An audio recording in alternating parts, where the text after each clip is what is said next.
Hello everybody, and welcome back to another Deck Tech.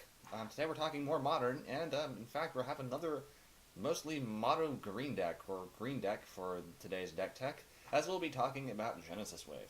In case you're not familiar with Genesis Wave decks have been around since Standard, and they've actually transitioned to Modern fairly well, but they're kind of uncommon. I wouldn't really say they're a Tier 1 deck, but they're a lot of fun to play, and when they work well, they really work well. The reason I say they're not tier 1 is because they're very prone to removal. Most Genesis Wave decks usually need a Genesis Wave to really get the deck going. However, the nice thing about them is even if you don't have a Genesis Wave, you can still attack with a nice amount of creatures and even have some nice support permanents. The deck I feel performs best against decks that are slow and doesn't really do so well against fast decks like Burn or similar quick kill combo decks like Infect. Although it is possible to defeat them, it is very difficult. If you're not familiar with the card itself, Genesis Wave is a sorcery for X and 3 green mana. When you cast it, you reveal the top X cards of your library, and you may put any permanent cards among those cards with converted mana cost X or less onto the battlefield. You put the rest of the cards that you don't put on the battlefield into the graveyard, but considering we're likely going to be having a huge Genesis Wave, there's likely going to be a couple permanents that are going to be there. The truth of the matter is that most of my deck, or my version at least, is mostly permanents. Genesis Wave is the only non-permanent spell, believe it or not, so whenever we cast a Genesis Wave, we essentially get a whole horde of permanents. The other nice thing about Genesis Wave is they're very flexible. They usually are mono green, but you can add other colors. They're also fairly affordable. Genesis Wave is not as expensive as a card like Scapeshift, so if you're a little low on cash and just want a fun budget deck to play, this is not a bad go-to choice. I run some pretty expensive cards myself, but that's just my choice, just because for effectiveness and based on the cards I have. More often than not, I'm casting Genesis Waves for X, where X is about 6 or more, on around turn 4 or 5. In order to ramp up to get a giant Genesis Wave, we use the cards in front of us. Starting on the left, we have our full set of Arbor Elf, mainly because we're just a mono green deck for the most part. We can run other colors, and usually we'll be able to run something like Battle or Shocklands to get an additional color of mana if need be. But more often than not, we just use Arbor Elf because we can use it in sync with something like Utopia Sprawl. Utopia Sprawl is another really nice way to ramp.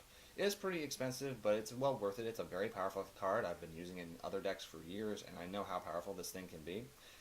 When in sync with something like Arbor Elf, we can actually use Arbor Elf and Utopia Sprawl to really pump out something big like a Garruk Wildspeaker, or just a really large Genesis Wave.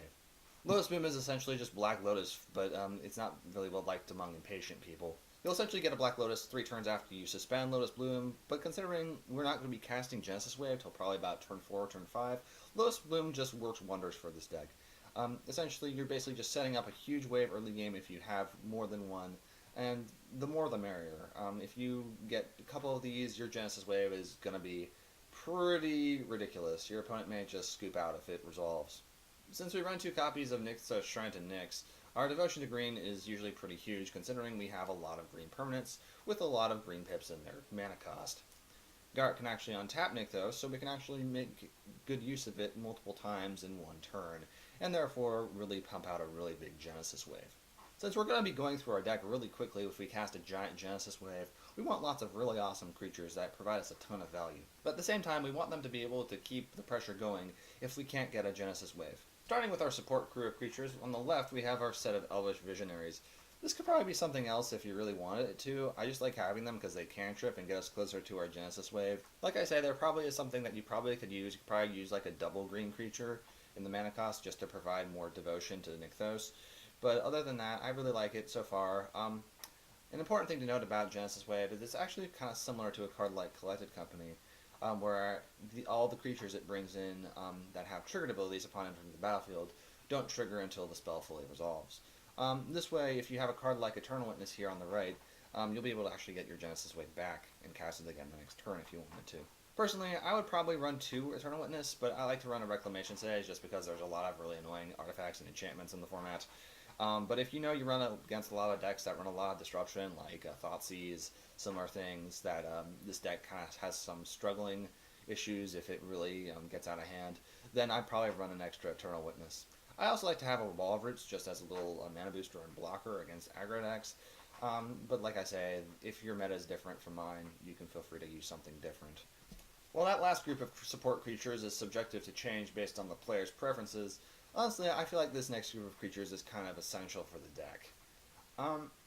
On the left, we have Kitchen Finks. Kitchen Finks are pretty expensive these days. I think they're going for about $10 or $15, but that may have changed. I haven't really checked the price in a little while. But if you can't afford Kitchen Finks, there's other good cards that you could run that have 2 greens or 3 greens in their mana cost. You could probably get away with something like Corsair Crucifix. That's a very good body to block big creatures. But I like Kitchen Finks just because it's sticky, it gets you good value, and it's a hard card to get off the board, considering a lot of the creatures in this deck are very prone to removal. Leatherback Elf is just a really big, bad Mamma Jamma. A Manila 4/5 for free isn't terrible. Having 4 power for 3 mana is still really good, and 5 toughness for 3 mana is not bad either. It's arguably enough this thing can win the game by itself if the circumstances are given to it.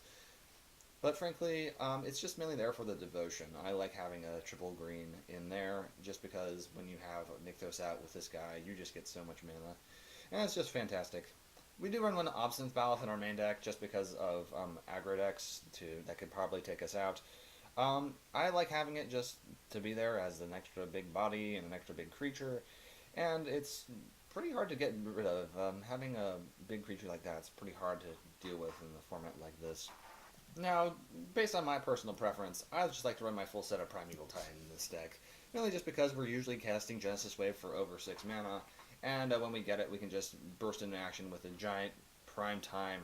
When we get Prime Time, we usually get a copy of Nykthos if we don't have Nykthos already, but like the classic old days of Standard, I like to run Wolf Run Ramp in the form of Kisig Wolf Run. This way, usually next turn, we'll have so many lands from our Genesis Wave, we'll be able to just plow through our opponent. Of course, if you don't have Primeval Titan, you can also try to find a lot of other green creatures that could give you value. I find Avenger of Zendikar is not bad either.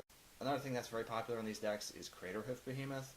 Craterhoof Behemoth's okay, but I just find that considering he costs 8 mana, you usually have to get your Genesis Wave a bit higher, and usually you have to wait another turn or two before you get to that high ranking. Like I say, on average, I'm usually casting Genesis Wave where X is 6 or 7, so more or less having 8 is kind of a bit of a step up. As I stated before, we have 2 copies of Nykthos Shrine of Nyx to ramp our green devotion to the next level and get us that giant Genesis Wave we've always wanted. We run 2 copies of Kisig Wolf Run, just so after our Genesis Wave we have a lot of a way to get some advantage out of all that mana we Genesis Waved into. I run 8 fetches. And just because to thin out my deck, when we have all these fetches, we can just get rid of all the lands in our deck and make sure that when we do cast our Genesis Wave, it'll hit our best permanents. For fetching purposes, we do have some Stomping Ground. You don't need Stomping Ground. Like I said, this can be a mono green deck, and you don't need fetches either, but they really do help. Aside from that, the rest of the lands are just basic forests. Like I say, if you don't have or don't want to run any fetches or Stomping Grounds, you can just replace it with forests or maybe 1 mountain if you want to run Kisig Wolf Run. Moving on to the sideboard, it can vary based on what's in your meta, but personally I just like to run several support creatures and, well, a lot of other support cards as well that could be very good in bad matchups. For burn, I like to probably run a couple extra copies of Obstinate Baloth. Another thing that I've seen people run is Primal Command. I don't have any Primal Commands, but that's also a card I've seen a lot of people use when you're ramping up to your Genesis Wave. It's a good kind of island you can get yourself settled in, and even if you don't have a Genesis Wave, it's nice because it can get you a big creature. I like to run a Reclamation Sage just for more annoying artifacts and enchantments. If you play against Affinity, I'm sure it will come in handy in some way, shape, or form. And if you run into decks that like to do hand attack or disruption, you may want to run a couple more Eternal Witnesses. For blue, if you run into a lot of blue decks, I find Besage is nice. I usually only run 1, so the problem with that is you don't always draw it in the control matches or matches with counter magic. But it is very helpful when you do want to resolve that Genesis Wave, as everything from your Genesis Wave will just resolve immediately if you can resolve your Genesis Wave. Choke is also essential. Since we run no islands whatsoever, it's basically just wonderful against any deck that wants to counter your Genesis Wave. Some decks I've seen run Blood Moon. Personally, Blood Moon is a little sketchy in this deck, just because we run Nykthos, and we don't want Nykthos to turn into a mountain.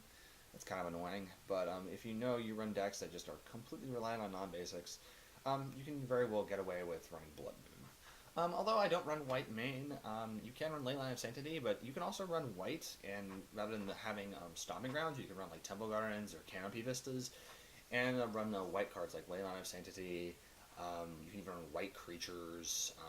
I haven't really tried building this deck with white creatures, but I'm sure there's some good options out there for you. You can run Rule of Law, that's a good one. Aethersworn Canonist. Considering Canonist is considering Genesis Wave doesn't cast the permanents, you'll be able to get away with using a Genesis Wave while having something like that in play.